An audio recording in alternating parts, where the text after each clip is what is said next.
వారానికి ప్రతిరోజు ఒకళ్ళవన్న చొప్పున మేమందరం కూడా ఇక్కడ కూర్చుంటున్నాము.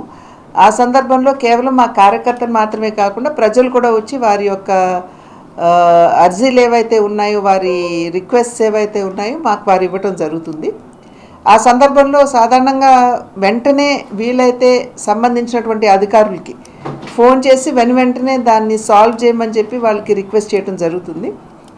ఆ దిశగా చూసినట్లయితే చాలా వరకు వెంటనే ఫోన్ చేసిన వెంటనే సమస్యలు పరిష్కారం అవుతున్నాయి. చాలా వరకు కూడా భూమికి సంబంధించిన విషయాలు, అదేవిధంగా ట్రాన్స్ఫర్స్కి సంబంధించినటువంటి విషయాలు, కొంతమంది ఉపాధి అని చెప్పి రావడం, ఇవన్నీ సాధారణంగా జరుగుతాయి. ట్రాన్స్ఫర్స్, ఉపాధి అనేవి కొంచెం కష్టం. ఎందుకంటే ట్రాన్స్ఫర్స్ కూడా పరిమిత సమయంలో చేస్తారు కాబట్టి ట్రాన్స్ఫర్స్, ఉపాధి అవకాశాలంటే మళ్ళీ గవర్నమెంట్ ఉద్యోగాలంటే మనందరికీ తెలియనటువంటి విషయం కదా. దానికి ఒక ప్రొసీజర్ ఉంటుంది, దాని ప్రకారంగా వెళ్ళాలి. ప్రైవేట్ వాళ్ళకి వీలైనంత వరకు ఒకవేళ ప్రైవేట్ ఉపాధి అని అంటే కనుక వాళ్ళకి ఫోన్ చేసి రిక్వెస్ట్ చేయటం జరుగుతున్నటువంటి విషయం.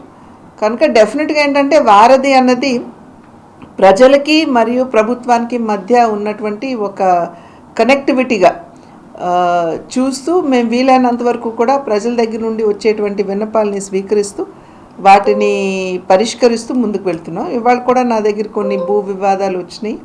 అవి కూడా అక్కడ సంబంధిత కలెక్టర్ గారితో కూడా మాట్లాడటం జరిగింది. అదేవిధంగా ఒక లా అండ్ ఆర్డర్కి సంబంధించి ఒక హత్యకు సంబంధించినటువంటి విషయం వచ్చింది. దానికి కూడా సంబంధిత అధికారులతో మాట్లాడటం జరిగింది.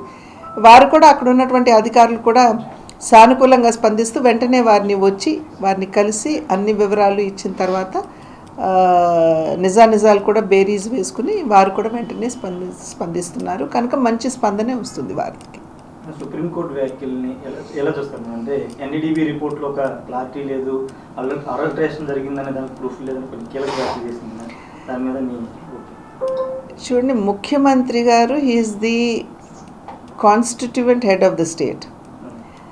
ఆయన ఉన్నటువంటి పరిస్థితుల్ని వారు సమీక్షించుకుని దాని మీద వారు ఒకవేళ స్టేట్మెంట్ ఇవ్వాలా వద్దా అనేది వారి యొక్క ఆలోచన విధానం మీద ఆధారపడి ఉంటుంది.